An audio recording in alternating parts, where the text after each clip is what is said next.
Hey, what's up everyone? It's Travis McGee with Them Grills, and this is the M16.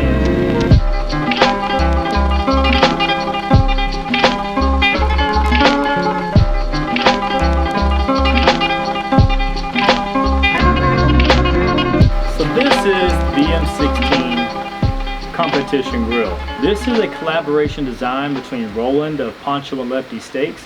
They are the 2016 World Steak Cookoff Champions.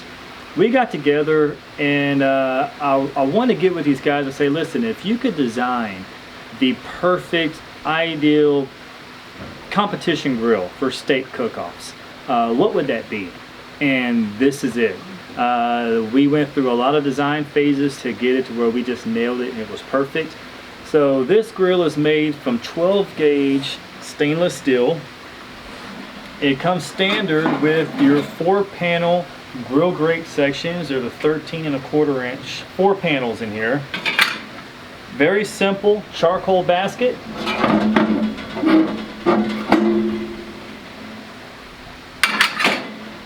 And you have your ash pan. That's it. It's all fabricated, hand TIG welded. There's no gaps in airflows. Everything is gasket sealed, so when you shut it, your airflow is only coming from your dampers, and that is it. So the 4 damper system on this grill is key, and this is what makes the M16, besides the stainless steel construction, such an awesome cooker. Your airflow flows directly underneath your charcoal basket, but right above your ash pan. So you never have any ash buildup that obstructs your path of airflow.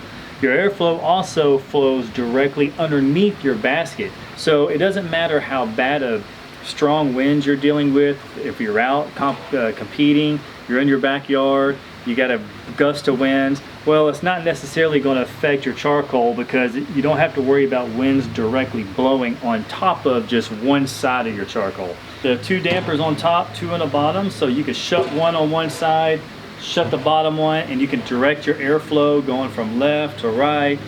You can shut one complete side so it just comes in throughout and out to the other side.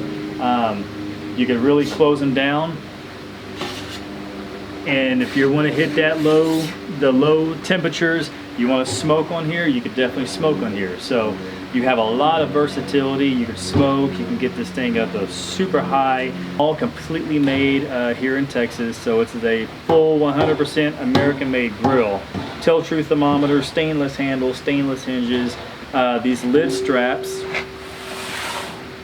are mainly designed so you can break away the lid of your grill and you can take it apart. Everything, just the way everything fits, the finish is just, it's immaculate. It doesn't get any better than this. So the M16 with the grill grates inside is a very versatile cooker.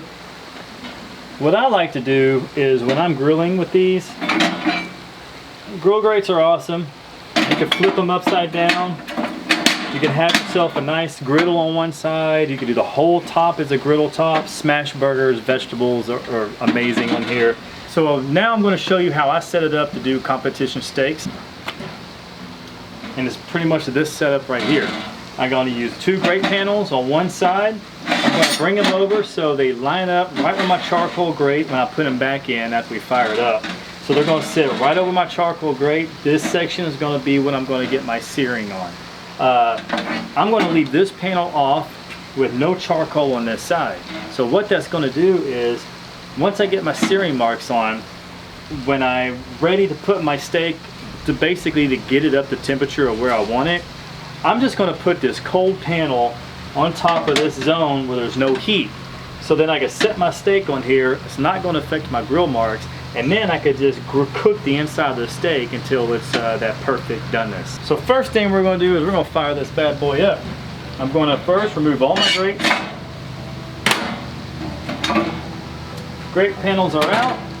I'm going to get a chimney started, and for here I'm going to use my Fogo premium lump. With a grill like this, you don't want to use big lump charcoal. The thing about the premium lump is that it burns very high and they're very consistent sized chunks. If you use briquettes, work wonderful in here as well. You don't want to use big lump like, as you would typically in a smoker, because you're going to have a lot of inconsistencies.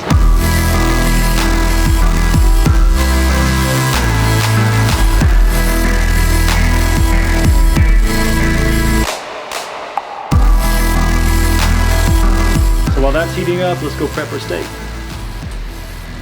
What we have here is a pretty good looking ribeye. It's a little bit thicker than what you do for competition, but all I'm going to do is I'm going to trim around this, kind of get it ready. So what I don't personally, there's so many ways that you could trim a steak for competition. You could get rid of this little horn thing here, which is what we're going to do. Everything from this point on,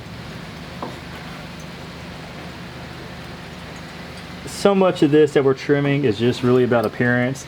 This is what they're going to go through if you're doing a steak competition. From here up will be appearance. This right here, that's your spinalis, so it's got a pretty decent spinalis on it. That's what they're going to go for taste. And they're going to cut it directly in half, and that's how they're going to judge the doneness, which is you want to turn in a perfect medium steak. Kind of going to shape this up just a little bit because this steak does kind of taper off a little bit, so we're going to make it look just a little bit prettier. But this is all kind of subjective. You do what you like to do. Different people are going to have their different methods. That's all I'm going to do to this steak. Everything else looks pretty good. Now we could go as far as like putting string around it and holding it together, which a lot of people do. I do it myself sometimes, but just for this video, I'm not going to put a string around here. We're just going to grill it just like this. So first thing I'm going to do is season it, and you could season it however you like. There's so many different seasons out there. I'm fond of a lot of them. I use a lot of them. But just for this video, I'm not going to focus too much on the actual seasoning itself. But I'm going to get this nice little dust on one side. Make sure you do the edges, because when they take a bite from that spinalis edge, you want them to get a lot of seasoning on there, but you don't want it to be overpowering.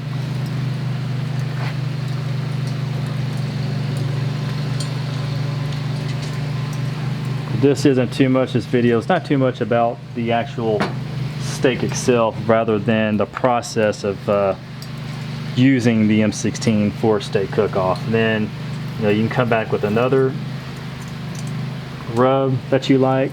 It's all strictly preference from here. Try a lot of different stuff. There's so many rubs out there. There's some really good ones that some guys make, so try them all. Try everything, see what you like. All right, and we're just going to let this sit. So now I'm starting to see some flames come up through my chimney. My charcoal is getting hot, which is perfect. Quick thing, internal thermometer, instant read thermometer. You'll definitely want one of these so you know exactly where that internal temperature is on the steak. Also an IR thermometer reader, which I use these religiously. So pretty much this will give you that temperature on the grates of where you want to be. So for this video, I think I want to be more about 600 degrees around there. That's going to be my target.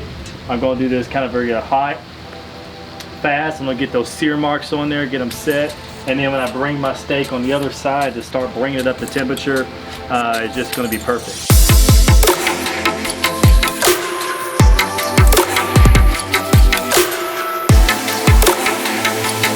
So you see I dumped all my charcoal just on one side. I'm going to bring it over here. I want a really hot zone for a nice 2-zone grilling. And that looks pretty good right there. I'm using my grate removing tools that we do sell on our website. They're awesome for stoking fires as well. That fire is going to be extremely hot, so don't burn yourself. I'm going to put my grill panels directly over this hot side right here, like so. Right now we'll just shut the lid. Let's let that zone get really hot. So So we can see here how fast that temperature is going up. I mean, I literally just shut that lid just a few seconds ago. All that stainless is just keeping that heat in, and we're already at 400 right here on our thermometer. But if I took my temperature reading on the grates, yep, I'm already at 550, 590, 580. Just like that, I'm already at 680. So I'm gonna start closing down my vents. Just the bottoms. Well, I'll do the top as well. I'm gonna close the bottom about 3/4 of the way. The top's about 50%. And I'm gonna start there, and I just wanna slow that heat down. So it's getting pretty hot. Well, I'm gonna cool it off just a little bit. And then when I do get it there, it will just stick where I want it. So while this is still setting where it needs to go, yeah, my steak's still pretty cold, so I'm not ready to put this on the grill. I'm pretty hot. Even the grill itself, I'm still pretty hot, so let me get that to come down.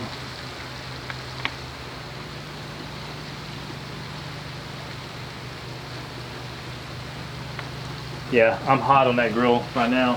I'm about 750. So, and you saw how hot that gets just with that Fogo lump. That stuff is hot, burns extremely hot, and that's just on one side. So, and strictly that was one chimney of Fogo premium lump. Let's just try to get them to cool off a little bit, and then we'll put our steak on.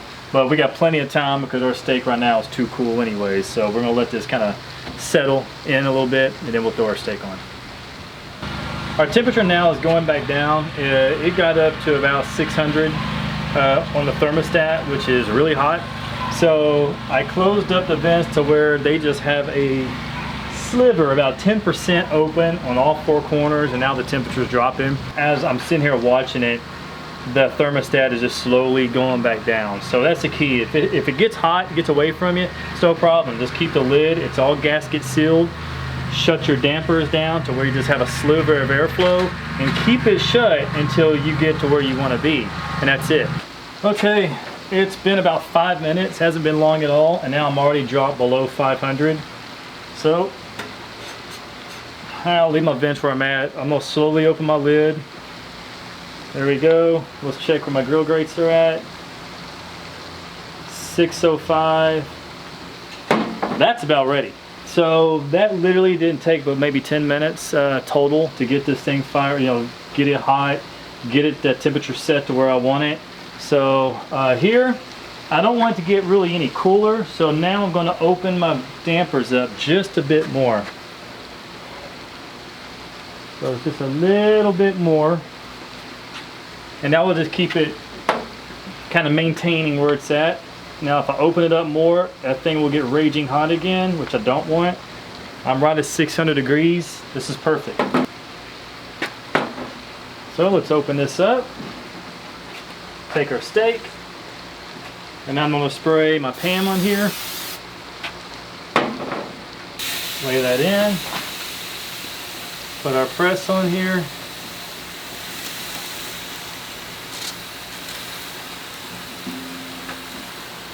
Shut our lid. We're going to do about a minute per side, or per turn. I like to add a little bit of cherry chips, some wood chips, when I set my steak on the left side to let it get up the temperature. It gives it a nice, get a lot of smoke in there, and it kind of puts a nice little cherry smoky finish on your steak at the very end. Well, that's just a personal thing I like to do.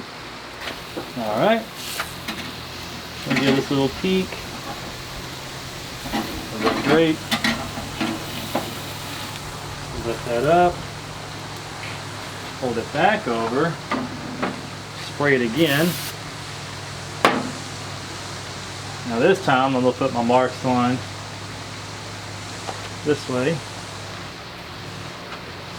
I'll be real good. That on. There we go. Another minute. There's a lot of guys, you know, like you should typically, you know, every time you do that flip on your steak, is to wipe off your grill grates, clean it before you do that next turn. That just keeps it nice and clean. You don't got any kind of burnt seasoning on there. I didn't do it on this one, but in competition, that's what I would do.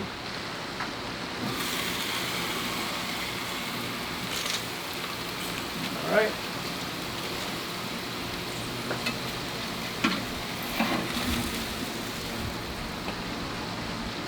We're gonna do our flip.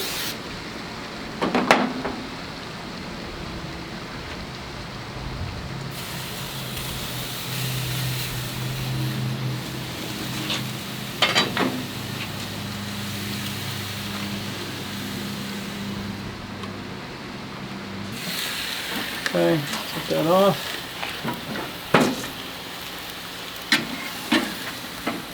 Give it the next turn.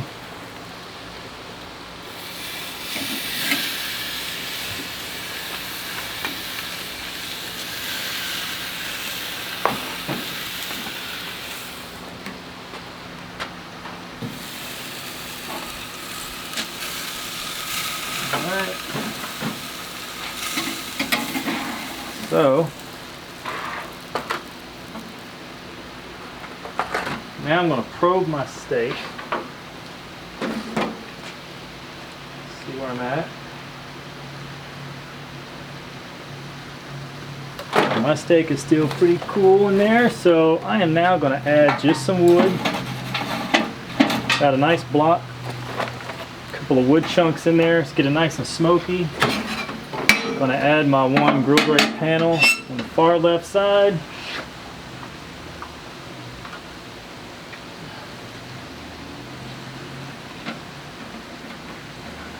Now I'm going to let my steak get up to temp.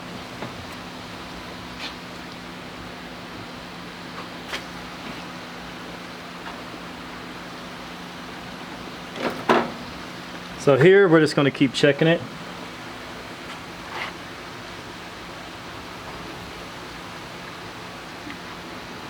Okay, I got some more to go. And I'm going to shut this vent completely. I'm going to force my airflow to come through here. I'm also going to shut this from bottom one here. So what that's going to do now is force my air through this bottom intake, and all that heat is going to come right above my steak and start warming it up.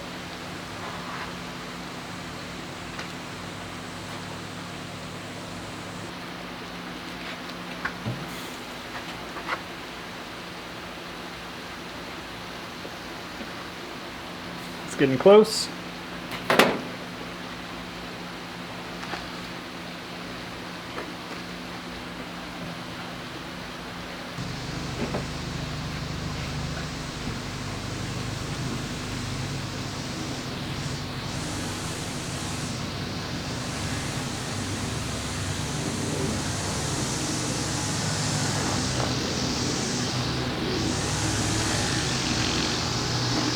Almost there.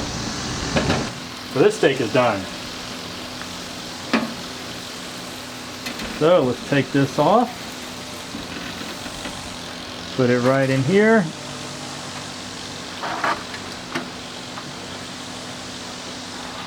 Gotta shut this. Actually, I'm gonna clean this off. Alright, so there's our steak we just pulled off. Here you could use any kind of butter you like. I'm going to use just some spray butter on here. I'm going to hit this again with a little bit more seasoning. Just a little dash. And I'm going to let this rest for a little bit. Already I tell you, without tying it up with string, these little ends here don't necessarily look good. I should have did a better job of tying that off, but overall, it looks like a pretty good steak. I would use this again for my sample steak. In competition, I would have done a little bit more to it, more trimming to get this fatter off here. But overall, it's a fantastic little steak.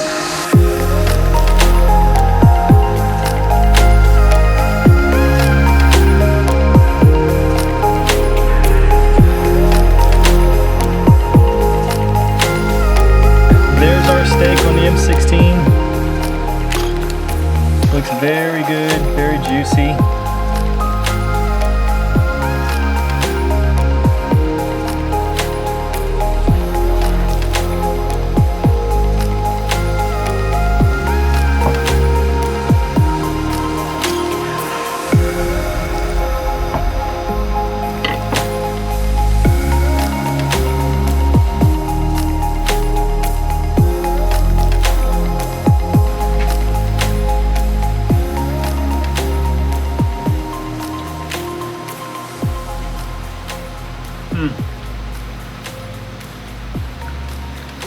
got a really good flavor.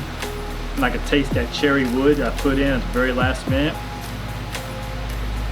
That's a delicious steak. So, come to show you, it's not hard to do, very easy. You know, there's a lot more to it as far as, you know, when you're getting your steak appearance and everything of that nature, but the process is pretty much the same. You know, the versatility that you could do with it, but, you know, that's it. That's the M16.